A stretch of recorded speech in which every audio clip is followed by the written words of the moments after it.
अभी मार्केट में जैसे एआई ऑटोमेशन आ रहा है, इससे मार्केटिंग में क्या बदलाव आ एआई ऑटोमेशन जैसे आया है मार्केट में तो उससे बेनिफिट ही हुआ है हमें।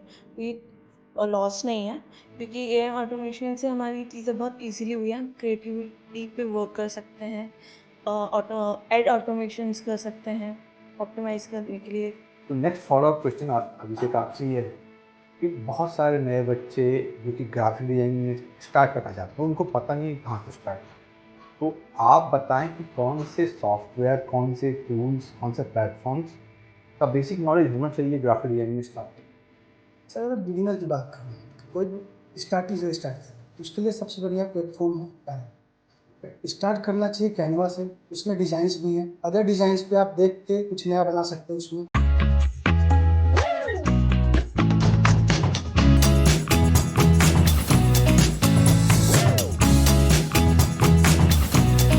Hello, everybody.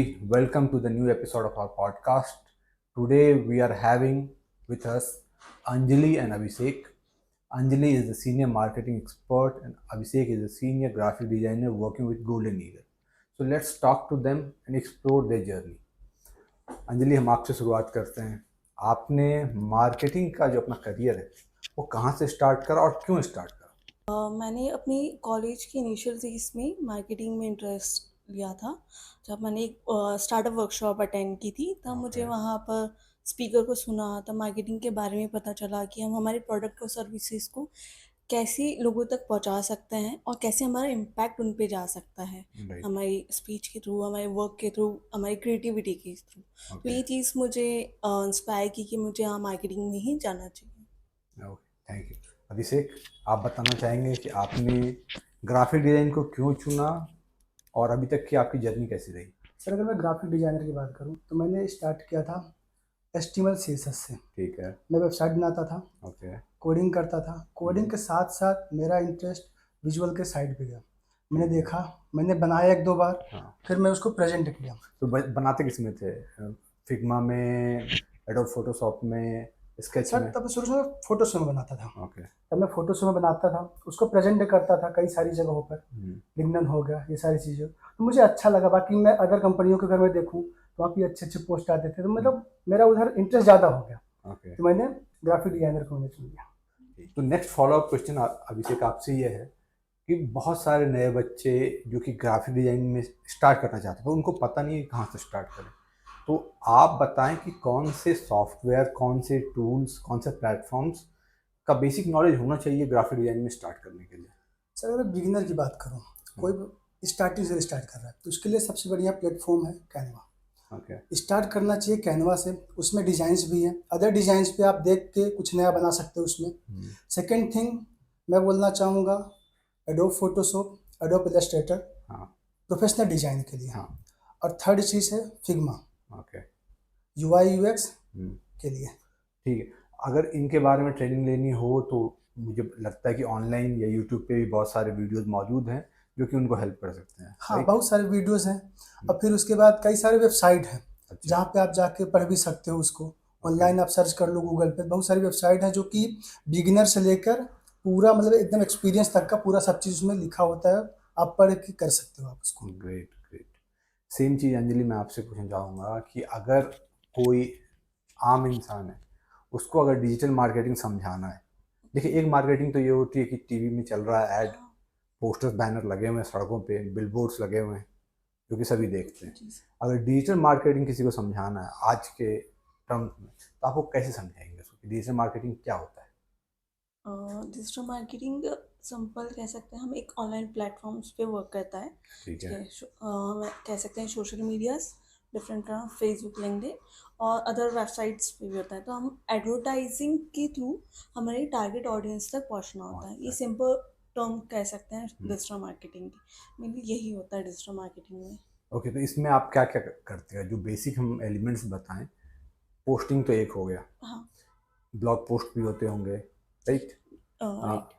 ऐड भी चल रहे हैं, राइट। अलग अलग प्लेटफॉर्म्स पे आप ऐड चलाते हैं, चाहे इंस्टाग्राम हो, फेसबुक हो, लिंक्डइन हो, गूगल एड्स भी चलते हैं, राइट? तो राइट। इसके बारे में थोड़ा सा एक विस्तार पूर्वक बताइए, कौन कौन से प्लेटफॉर्म्स हैं जिसका आप मुख्यतः इस्तेमाल करती हैं?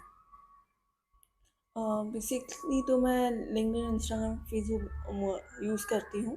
इस पे हम मेटा एड्स भी चलाते हैं जो फेसबुक और इंस्टाग्राम्स के लिए होता है मोस्टली, और लिंक्डइन का खुद का एक एड का प्लेटफॉर्म है। गूगल एडवर्ड्स जो हम एड रन के लिए यूज़ करते हैं, कैंपेन्स रन्स होते हैं उसमें। और अदर प्लेटफॉर्म्स भी हैं, जैसे पिंटरेस्ट हो गया, ट्विटर हो गया, यहाँ पर भी हम वर्क कर सकते हैं। According to the work requirement हम प्लेटफॉर्म्स चूज़ करते हैं। ठीक है, तो जैसे अभी आपने बताया कि गूगल एड्स हो गए, इंस्टाग्राम फेसबुक एड्स हो गए, पिंटरेस्ट हो गया, ट्विटर हो गया, आप अभी तक आपने जो इस्तेमाल किया है इसमें सबसे ज़्यादा आउटपुट, ऑब्वियसली हर एक अगर आप ऐड पे देखें तो कुछ पैसे इन्वेस्ट होते हैं, you are spending some amount, क्योंकि मार्केटिंग के लिए बजट होता है। हाँ, तो कौन सा ऐसा प्लेटफॉर्म है जिससे सबसे अच्छा रिटर्न ऑन इन्वेस्टमेंट आता है? बेसिकली तो लिंक्डइन सबसे बेटर होता है, हम ओके। B2B के लिए यूज़ करते हैं। इसमें सबसे ज़्यादा बेटर आरओआई की एक्सपेक्टेशन हमें होती है। फिर प्रेफरेंस इंस्टाग्राम भी हम बोल सकते हैं, इंस्टाग्राम भी बेटर है। हमें वहाँ से ये हो सकता है कि वहाँ से लोगों को कनेक्ट करते हैं, हम हाइप बनाते हैं, राइट। तो वहाँ पर एटर्न्स कर सकते हैं, वहाँ से हमें आरओआई मिल सकता है। तो ये दो प्लेटफॉर्म से मोस्टली मैं प्रेफर करती हूँ। ओके, अभी फिलहाल एक बहुत ज़्यादा ही जो चल रहा है ट्रेंड वो है रील्स का, फॉर मार्केटिंग राइट। पर्पसेस, अपनी सर्विसेज अपनी प्रोडक्ट बेचने के लिए रील्स का, तो आप उसको कैसे देखती हैं? जैसे आपने कहा रील्स के लिए, तो हम लोग ट्रेंडिंग चीज़ें देखते हैं, ट्रेंडिंग म्यूज़िक देखते हैं कि मार्केट में क्या ट्रेंड है, हम उसको डेली बेसिस पे एनालाइज करते हैं कि मार्केट में क्या चल रहा है। जैसे हमारे यहाँ बहुत होता है, म्यूज़िक यूज़ कर लेते हैं, डिज़ाइन यूज़ कर सकते हैं, और मीम्स मटेरियल्स ले लेते हैं राइट। जिसके थ्रू रील्स बनाते हैं हम लोग। वेब सीरीज़ वाले मोस्टली चलता है कि वेब सीरीज़ के कॉमन मीम्स लगते हैं, उसको हम मीम्स, रिलेट कर लेते हाँ। हैं हमारी सर्विस एंड के उससे, और वैसे हम रिप्रेजेंट करते हैं हमारे डोमेन के उसमें। Okay, perfect. तो अभिषेक, मैं आपसे ये जानना चाहूँगा कि कोई स्टार्ट करता ग्राफिक डिज़ाइन में, तो क्रिएटिविटी और टेक्निकल एक्सपर्टीज उसमें सबसे ज़्यादा इम्पोर्टेंट क्या चीज़ है उसके लिए, किस पे वर्क करना चाहिए? सर मैं बोलूँगा कि दोनों इक्वल होने चाहिए, ओके। दोनों बराबर होने चाहिए। क्या होता है, अगर मैं क्रिएटिविटी की बात करूँ, क्रिएटिविटी बिना टेक्निकल के मतलब कि सामान्य है, ठीक है ना। अब सेम चीज़ अगर हम जाएंगे टेक्निकल में, तो टेक्निकल बिना क्रिएटिविटी के वैसे ही। वैसे। तो मैं दोनों को मैं बराबर देखने वाला, दोनों बराबर होना चाहिए सारी चीज़ों में। राइट। अगर क्रिएटिविटी सोल है तो टेक्निकल उसकी बॉडी है। उसकी बॉडी है, हम लोग ऐसा बोल सकते हैं।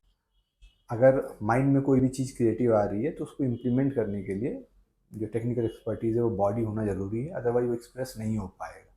बिल्कुल सही।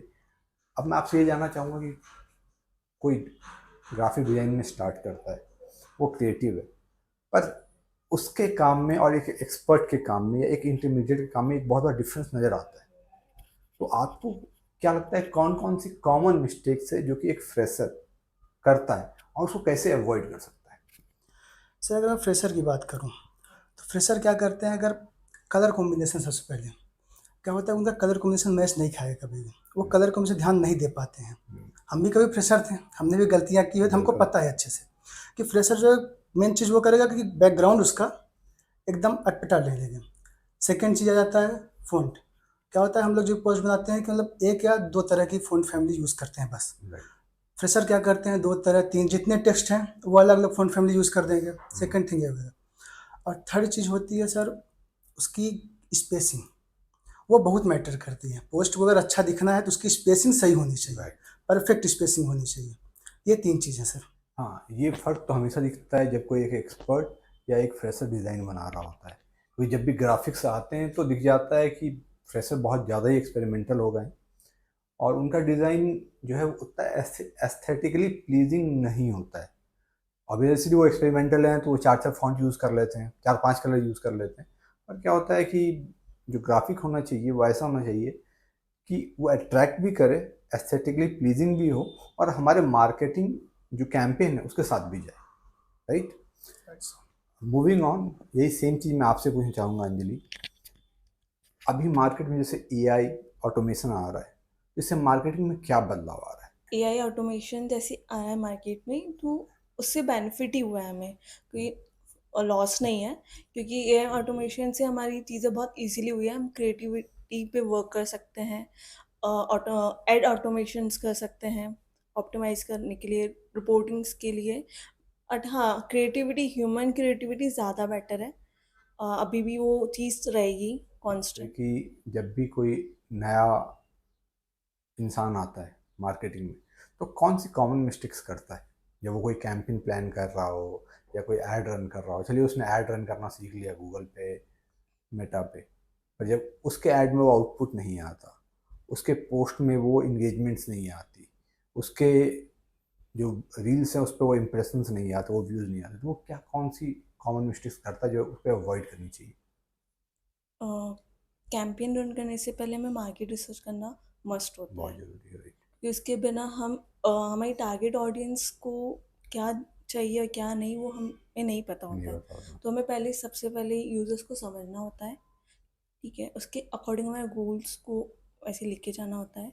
कैंपेन सेट करने के लिए हमें डेमोग्राफिक्स, लोकेशन, ये सब सेट करनी होती है। हमें किससे टारगेट करना है, उसके अकॉर्डिंग कौन से कीवर्ड्स यूज़ करने हैं हमारे कैप्शंस में, हमारा एड कॉपी कैसे बनना चाहिए, ये सब हमें देखना पड़ता है। ओके। हमें हमारी एड कॉपी से हमारी ब्रांडिंग रिफ्लेक्ट करती है, तो ये सब राइट। चीज़ें हमें देखना ज़रूरी है। अगर ये चीज़ें नहीं होती हैं तो इम्प्रेशंस और एंगेजमेंट में थोड़ा इम्पैक्ट, ज़्यादा इम्पैक्ट होता ज़्यादा है, थोड़ा इम्पैक्ट नहीं। पड़ता और मोस्टली हमें ए बी टेस्टिंग करना ज़्यादा प्रेफर करना चाहिए। हमें दो टाइप के एड्स बनाना चाहिए, है। मतलब दोनों को रन करके देखना चाहिए कि कौन सा बेटर हम बेटर चल परफॉर्म रहा कर है। रहा है। तो ये चीज़ें देखनी मस्ट होती हैं। राइट, बिल्कुल सही बात है कि हम जो काम कर रहे हैं उसके बारे में अगर प्रॉपर रिसर्च हो तो आउटपुट अच्छा आएगा। हम ऐड चलाने के लिए भी रेडी हों तो भाई हम टेस्ट करें कौन सा ऐड बेटर परफॉर्म कर रहा है, तो हमें पता चलेगा कि एल्गोरिथम किस ऐड को फेवर कर रहा है। जिसको राइट। फेवर कर रहा है हम उसको चलाएं तो ज़्यादा बेटर आउटपुट होगा। राइट। Thank you. तो अगला सवाल अभिषेक आपसे है कि जैसे एआई और डिज़ाइन ऑटोमेशन आने के बाद बहुत बड़ा बदलाव हुआ है, राइट? अब तो ऐसे ऐसे टूल्स आ गए हैं कि आप एआई से पूरे इमेज ही बना सकते हैं, पूरे ग्राफिक्स ही डिज़ाइन कर सकते हैं। तो ग्राफिक डिज़ाइनर की लाइफ में या उसके वर्क प्लेस में क्या बदलाव हुआ है एआई ऑटोमेशन के आने के बाद? सर अगर मैं एआई की बात करूँ तो डिफरेंस तो आया है, काम जल्दी हो जाता है अपना, उसमें नो प्रॉब्लम। पर जो हम लोग जो पोस्ट बनाते हैं हाँ। वो जल्दी कर देता है हम्म, बनाने में, ठीक है। अगर हम एआई के पास वही पोस्ट हम भेजेंगे, ठीक, वो टाइम लगाता है, राइट। वो क्रिएटिविटी नहीं दे पा रहा है, मतलब वो हमारा काम इजी कर रहा है, नो डाउट, बट वो जो ह्यूमन क्रिएटिविटी होती है ना, वो चीज़ नहीं ला पा रहा है उसमें। तो मैंने उसमें ये है, मैं ये बोलना चाहूँगा। बेसिकली आप ये कहना चाहेंगे कि एआई के पास ह्यूमन क्रिएटिविटी नहीं है, क्रिएटिव है पर जो हमें चाहिए आउटपुट वो उससे लेना अभी मुश्किल है। जी हाँ। ओके। तो अगला फॉलोअप क्वेश्चन आपसे ये है कि आप कोई ऐसा प्रोजेक्ट शेयर करें सभी से जो बहुत चैलेंजिंग था, आपके लिए भी, टीम के लिए भी, क्लाइंट के लिए भी, पर आपने उस चैलेंज को हेड ऑन फेस किया और अल्टीमेटली आउटपुट अच्छा रहा। तो आप अपना इसके बारे में एक्सपीरियंस साझा करें। सर एक अभी रिसेंटली आया था, 3-4 महीने पहले की बात करूँगा मैं। वो ई कॉमर्स था, राइट। हार्डवेयर से रिलेटेड। उसमें क्या था कि क्लाइंट क्या कहना था, मुझे जल्दी से जल्दी ये चीज़ चाहिए। अब मुझे पहले तो हमको ये देखना पड़ता है क्लाइंट चाह क्या रहा है। क्लाइंट से बात हुई, उन्होंने मुझे बताया कि ये चीज़ करना है, राइट। कुछ चीज़ें बताई उन्होंने। फिर मैंने उस बिहाफ पे एक डिज़ाइन बनाई। अब उनके पास टाइम भी ज़्यादा नहीं था, मुझे टाइम मिला था 3 से 4 दिन पूरे डिज़ाइन बनाने के लिए। मोबाइल एप्लीकेशन मुझे बनाना था, वेब भी बनाना था मुझे उसका। तो मैंने वो रेडी किया जल्दी जल्दी, 1 दिन में मैंने रेडी, 1 से 1.5 दिन मुझे लगे। मैंने उसका दोनों रेडी कर दिया, फिर मैंने क्लाइंट को शेयर किया उसको। क्लाइंट ने उसको देखा तो चैलेंजिंग था मेरे को, मैंने इतनी जल्दी डिज़ाइन आज तक नहीं बनाई थी कभी भी। कोई एक वेबसाइट आएगी, हार्डवेयर रिलेटेड वेब है, वो इतना जल्दी तो नहीं बन पाती है, 1 से 1.5 दिन नहीं बन पाती। मैंने चैलेंजिंग था, बट मैंने उसको किया करके मैंने क्लाइंट के पास शेयर किया, तो वो अच्छा निकला। ओके। अब आप मुझे ये बताइए कि किसी का हम वेब बना रहे हैं, किसी का हम मोबाइल डिज़ाइन बना रहे हैं, एक तो होता है रिस्पॉन्सिव डिज़ाइन और एक होता है मोबाइल स्पेसिफिक डिज़ाइन, इन दोनों में क्या फ़र्क पड़ता है? सर वेब डिज़ाइन जो है वो होता है हमारा खासकर लैपटॉप, टैबलेट उसके लिए चलेगा। टैबलेट और उसके डेस्कटॉप के लिए, हाँ। ये 3 चीज़ के लिए होता है। मोबाइल एप्लीकेशन होता है जो हमारे छोटे फ़ोन हो गए, भले वो आईफोन हो गया, एंड्रॉयड हो गया, कोई इसके लिए होता है। तो उसके लिए हमको क्या होता है, उसकी बहुत सारी, जैसे अब लैपटॉप में जो सब चीज़ें बड़ी दिखती हैं, हर एक चीज़ हमको उसमें बड़ी दिखानी पड़ेगी, फ़ॉन्ट हो, इमेज हो, कुछ भी हो। और सेकंड थिंग होता है फ़ोन में हमको सब चीज़ दिखाना वैसा ही है, सब चीज़ छोटे में दिखाना पड़ता है, स्मॉल में दिखाना पड़ता है हमको उसको। राइट। तो उसको फिर हमको इस हिसाब से मैनेज करना पड़ता है पूरा, चाहे फुटर हो, हेडर हो, बैनर हो, एक-एक चीज़। तो इस हिसाब से हमको मैनेज करना पड़ता है। कुछ चीज़ें हैं कि बहुत सारी हमको स्लाइडर भी लगाना पड़ता है बीच-बीच में, राइट, तो ये सारी चीज़ें हमको करना पड़ता है क्योंकि इसमें। यूजर को सेम एक्सपीरियंस चाहिए होता है मोबाइल में जैसा वेब में। ऑब्वियस है डिफरेंस रहेगा, पर हम चाहते हैं कि हमारा जो डिज़ाइन है वो इंगेजिंग हो जब मोबाइल में हमारा मोबाइल एप्लीकेशन। राइट, बिल्कुल सही। अंजलि, कोई ऐसा कैंपेन के बारे में आप अपने एक्सपीरियंस बताएं जो बहुत टफ था मैनेज करना, पर डिमांड थी कि इससे रिटर्न ऑन इन्वेस्टमेंट अच्छा खासा होना चाहिए, क्योंकि कंपनी ने बहुत अच्छा खासा बजट मार्केटिंग के लिए एलोकेट किया है। ओके। हमारा लास्ट कैंपेन मैंने जो पे वर्क किया था वो हमारे एक्सपो के लिए किया था। और हमारी प्लेटफॉर्म थी लिंक्डइन और इंस्टाग्राम मोस्टली। तो वहाँ पर हमें लीड जनरेट करनी थी, तो हमने उसके अकॉर्डिंग चीज़ें पूरी प्लान आउट की थी। मेरा कैंपेन ऐसे किया था जैसे मीटिंग लाइन अप करना हो, तो ये सारी चीज़ें हमने टारगेट किया था कि ये चीज़ें हों। और वो स्टार्टिंग फेज था कि हाँ होगा होगा, बट हाँ at the end result positive ही रहा हमारा। ये सारी चीज़ें अच्छे से हुई, आरओई भी बेस्ट रहा, तो ये सारी चीज़ें अच्छा, थी। आप मुझे ये बताइए, जैसे आप किसी एक्सपो के लिए कोई कैंपेन प्लान करते हैं, तो कौन से मैट्रिक्स आप दिमाग में रखते हैं कि इनको मीट करना ज़रूरी है जब ये कैंपेन रन हो? जब मैं कैंपेन रन करने के लिए सोचती हूँ तो मैट्रिक्स होते हैं हमारा इंगेजमेंट, लीड जनरेशन, कन्वर्जन। ये 3 मैट्रिक्स होते हैं जो हम फॉलो अप करते हैं कि हमें ये चीज़ें मिलनी चाहिए। एंगेजमेंट मतलब हम इंटरेक्ट करें हमारे क्लाइंट राइट। से, जो मोस्टली हम टारगेट करते हैं, ठीक है, काइंड ऑफ प्रॉस्पेक्ट कह सकते हैं, उनसे इंटरेक्ट कर पाएँ। तो ये सारी चीज़ें हम देखते हैं उस टाइम पे, और ये क्लिक थ्रू रेट और ये चीज़ों से हम पूरा मेज़र करते हैं। ओके, तो अभी आप मुझे ये बताइए कि जैसे आप क्लिक रेट की बात बता रही हैं, जी। तो कोई लिंक होगा जहाँ पे कोई क्लिक करेगा तो हमें पता यस। लगेगा कि कितने लोगों ने इस पर क्लिक किया। उस क्लिक के थ्रू वेबसाइट पे जा सकता है या किसी पेज पे जा सकता है। राइट। तो ये पूरा ट्रेस आप कर पाते हैं कि कितने लोग हमारे वेबसाइट पे इंस्टाग्राम से आए, फेसबुक से आए, लिंक्डइन से आए, ट्विटर से आए, तो ये कैसे ट्रेस करते हैं आप लोग? हाँ, हम लोग जैसे क्लिक थ्रू रेट की बात की तो हम एक बटन कहते हैं जिसको कॉन्टेक्ट अस या विजिटर्स करके हाँ। हम देते हैं, हाँ। ठीक है। तो ये चीज़ हमें हम वहाँ पर लिंक ऐड करते हैं, होता है जैसे फॉर्म फिलअप होता है, तो ये चीज़ें वहाँ से आती है, ठीक है। वेबसाइट पे भी जा सकते हैं, तो वेबसाइट का जैसे आपने कहा, तो हाँ हम ट्रैक कर सकते हैं। गूगल एनालिटिक्स जो टूल होता है उससे हाँ, ये सारी चीज़ें ट्रैक होती है, ट्रैक होते हैं। ठीक है। इवेंट क्रिएट होते हैं, उस पर अलग अलग चीज़ें प्लेटफॉर्म्स दिख जाते हैं कि इंस्टाग्राम से आया, लिंक्डइन से आया, और सोशल मीडिया जो भी प्लेटफॉर्म यूज़ हो रहा है वो वहाँ से किस कंट्री से आया, ये सारी चीज़ें हम ट्रैक कर सकते हैं हम लोग। ओके। अब जैसे अभी यूट्यूब का एक बहुत इम्पोर्टेंट रोल है राइट। कंटेंट क्रिएशन में। चलिए, इंस्टाग्राम तो यूथ में बहुत पॉपुलर है, हर एक वर्ग में पॉपुलर है, राइट। पर यूट्यूब जो देख रहे हैं लोग, जहाँ पर ऐसा कंटेंट है जो कुछ वैल्यू ऐड करता है, तो यूट्यूब को आप कैसे देखती हैं for content creation for digital marketing? Okay. YouTube huge impact डालता है, ठीक है। हम उसको आजकल वैसे तो शॉर्ट्स का ट्रेंड ज़्यादा है, बट हम उन शॉर्ट को उस टाइप में यूज़ कर सकते हैं, लाइक ट्यूटोरियल्स में, लर्निंग प्लेटफॉर्म्स में। जैसे हम अगर बोले तो हम वहाँ पर टिप्स एंड ट्रिक्स के उसमें यूज़ कर सकते हैं, तो वहाँ से यूजर्स हमसे इंटरेक्ट करता है, हमारे पास आता है कि हाँ यहाँ पर मुझे कुछ वर्थेबल चीज़ें मिल रही हैं, कंटेंट मिल रहा है जो मेरे को बेनिफिट है। और वहाँ से हम ब्रांडिंग भी कर सकते हैं यूट्यूब के थ्रू। हम हमारे कंपनी कल्चर को बता सकते हैं, राइट। कैसे हम वर्क करते हैं, और बहुत सी चीज़ें हैं जो हम राइट। यूट्यूब के राइट, थ्रू कर सकते क्योंकि हैं। शॉर्ट फॉर्म कंटेंट के लिए तो बहुत सारे प्लेटफॉर्म्स है, पर अगर राइट। लॉन्ग फॉर्म कंटेंट आपको शेयर करना हो तो मुझे नहीं लगता कि यूट्यूब से ज़्यादा इम्पैक्टफुल कोई और प्लेटफॉर्म अभी है। राइट। राइट। यूट्यूब अगर लॉन्ग टर्म प्लेटफॉर्म कंटेंट के लिए बोले तो यूट्यूब बेस्ट है। तो अगर वहाँ जैसे हम लोग ये पॉडकास्ट शेयर कर रहे हैं, ऐसे बहुत सारे ट्यूटोरियल शेयर करते हैं टेक्निकल से रिलेटेड, सेल्स से रिलेटेड, ऐसे बहुत सारे राइट। कंटेंट शेयर करते हैं। हम लोग लिंक्डइन पे भी लाइव वगैरह जाते हैं। आप राइट। गोल्डन ईगल के पेज पे अगर कभी विजिट करें तो वहाँ पर आपको बहुत सारे लाइव वीडियोज मिल जाएंगे, जहाँ हम लोग बहुत सारे टिप्स, ट्रिक्स, एक्सपर्टीज शेयर करते हैं। Well done. तो अंतिम में मैं आपसे ये पूछना चाहूँगा कि आप कुछ टिप्स या फिर ट्रिक्स तो नहीं कहूँगा, एक्सपर्टीज अपनी शेयर करें किसी को भी डिजिटल मार्केटिंग में अगर करियर बनाना है तो वो किन चीज़ों का ध्यान रखे और कौन सी ऐसे पॉइंट्स हैं जो वो सीखे या जिस पे वर्क करे to become a good digital marketer. Okay, firstly अगर डिजिटल मार्केटिंग बनना है तो आपको ऑब्जर्वेशन वाली स्किल्स होनी चाहिए, मतलब काइंड ऑफ एनालिटिकल स्किल्स, ठीक है, कम्युनिकेशन है, क्रिएटिविटी, टेक्निकल पार्ट भी मस्ट है। अगर आप डिजिटल मार्केटर बन रहे हो तो आपका टेक्निकल पार्ट होना चाहिए, क्योंकि इनकी एसईओ द टेक्निकल पार्ट के लिए वर्क करता है एसईओ में, तो ये चीज़ें हमें आनी चाहिए, ठीक है। और एज अ फ्रेशर आप जब वर्क कर रहे हो तो आपको ट्यूटोरियल्स से पढ़ना रहता है, ठीक है, और वो डेली अपडेट्स लेना डेली चाहिए, अपडेट लेते हैं। क्योंकि हमारी गूगल एल्गोरिथम्स, सोशल मीडिया पर एल्गोरिथम्स